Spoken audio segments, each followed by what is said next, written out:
ngarang na na khoi trongaw bida thoring do thodok thokro matung kha chikthare na mayam na khanaru matung da hojik se khoi gi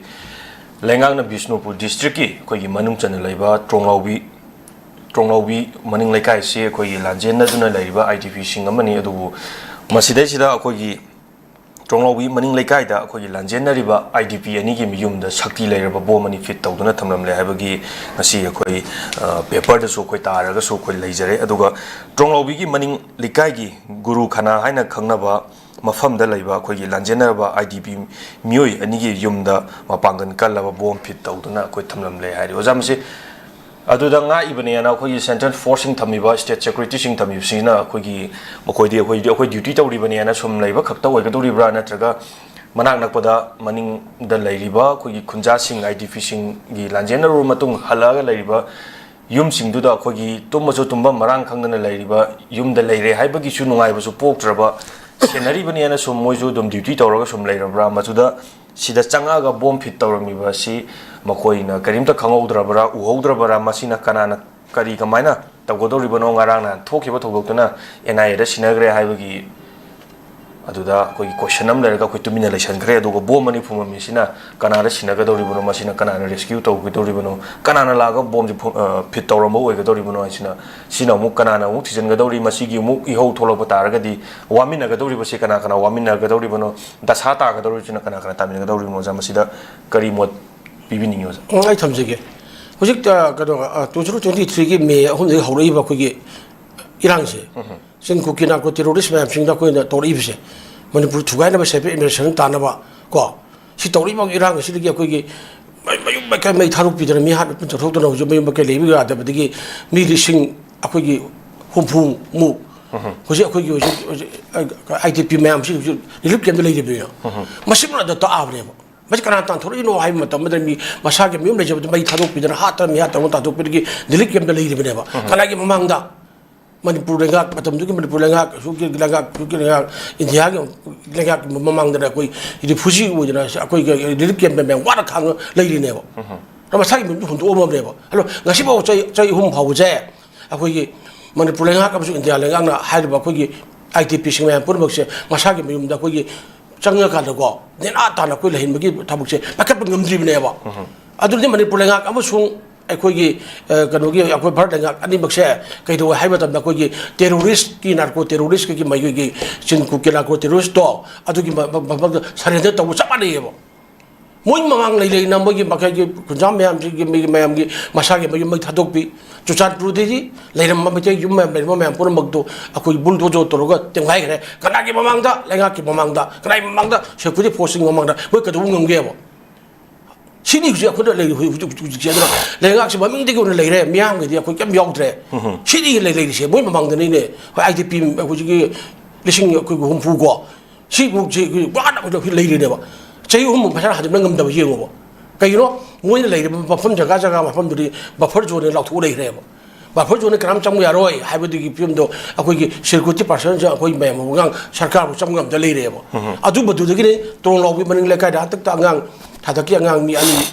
하독 비게 되는 거. 아니 이게 홈마나 고나 거기 시알 비를 까쁘디 속들 뭐 망하고 레기더래. 아주 쭉 비랑 레리 아주 먹는 걸 레이래 봐. 거기 돈 로비 버닝 레카야 레이래 봐. 그리고 그런 하리부도 거. 그리고 여기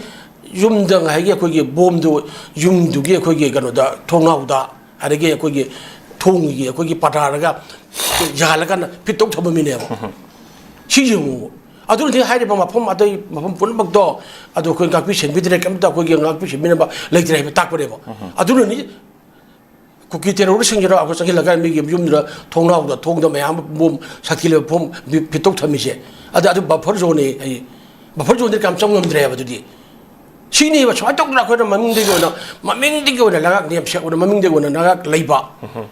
mangun jaw khongkai shaling na san wai ha do mo na khongkai shaling ho da san wai de ni ko go juk to ri je adu hu ji go dong lo thok to na ena na sin re na ara da ko adu ge ko ge home minister ko ge go bidan ko do na ko min go present to ni ma shwe la da la tu ini to dring da na 하나 고민도네 하지 하나 아들 내면 도 하나 신이 되면은 하이 몽도고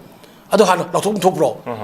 फजन भी strategy में तरो सी तौदने बा नंग फाब लाकने हाइदी अमरो अब chain growth करने बा मचन मान हाइदो खिबा इन high वासे के याम मसी काय के दगे के दुदे हाइ बसी तौदबा अदो हुजरे मी गदुगा बफर जोन ले बफर जोन का चंग ngam dre admi ne lirik ke le masa gi mayum duna bom yan duna mu yego no chabu so ya gi roi nasa gi yum bahu da ko bom yan laga taw ji ya bido ta e bido kara ta ino habdi manipur lengak india lengak ta tak pre ya ro chi na no no wa lo di aku tawung taw ji na ko di aku bafar jo ni india no pangam ka le jai मालें के लेबाक सिंह मनुंग दा अब लामी की busing याम बदम palm gun मरी सुबरे दा अदु को की टेरोरिस्ट नि ना कुनो कम जन वारो दे अदु मी के बोम न जली जिनी अरे बोम छिरा कोई जा जली जिनी ना ताक परे बदो अदु सरकार लेरी शासन लेरी हाब तो रोगदि अदु तो बुंग गदरा बा बफर जोन हाइ जबो ngasi kana kana चला चपंग ngम दिया बा सेंसिटिव जोन ने करा हाइ कोई चीफ मिनिस्टर ना अदु नि करा हाइ करा चपंग ngम दिया बा मोगी तिनरीबा कोई तिनरीबा के लेगा पाइब और बिति सिमिस ओरेबा नेमसा के जेन दौरा मा वासक लो फन नुमितगी असि भौरा इम्फान द लागा न बाई मरे बा कोनु मोरि बजे मसि लागा लेगा सासन वाइन थवा तोगा जॉब गम मिब्राबा अदु सिमिस ना मा खोपचल लगा से कुकी एमएलए मा अम तो खोपचल लगा वखन तानना थव गम मब्राबा अदुना कोई मियांगी पुलिस लंथुम कोई गपिना कब लेत्रे हाबसे बसे कोई दी ता पोंग ताबने बा तंग तंगना कमजोंग दिसक फंगी को लांसिल लगा सोला कंदे के को एक्शन तौदन के तवा अदि मिगे तोंगलो बिगे मिगे ngन ददक लेबा सेक्युरिटी फोर्स लेबा मफम अदु को अदु भौर बोम थमदन मी जुम द तौ येंगो अदु मणिपुर लगा नो कम लेते कोई कुकी तेरोस कोई मतुंग ने चुपा पांगन कलबा फोर्स अदि एक अब लेफ्ट लेरे aku tolong tahu ni aku ji ni kap cuma manipur ngak ke mana kap sini mi hari sini aku tahu sini hai tu utle ba adur mogi marum da coba agak cakti le ba mana ko kap ni kapu tu to bom le de top le de ha sara binjang le de kari hinjang cage ke chet ba phi le de loi le de hai na tahu kan mogi poksi war adu kan chatharak bagi was mogi tahu sini ba adur ba phar jon jahan lo thok pang ngam breo buffer जो लोग बदिंग बला लाइले कोई nation highway दा कोई Manipur film में तो गम दिजदी करे ममांग दनो मणिपुर गिमा नियम शेक लेगा गाइने मोय खरा मोय मा खरा गानी मियां को सामदरा रोय मोदी सोप या रोय सिबे रोय हाई सिकुति को छला गाक सेन लेगनी अहाव सागनी याखुंग तुम सागनी नुबिन नगनी हाराव बिन नगनी नोय ममा मचा इमु नुंग मया ममा नुक थिया लेगनी ममे त बापी ता दर मिना रिलीफ के मैम कप्टल ले बचा गमोय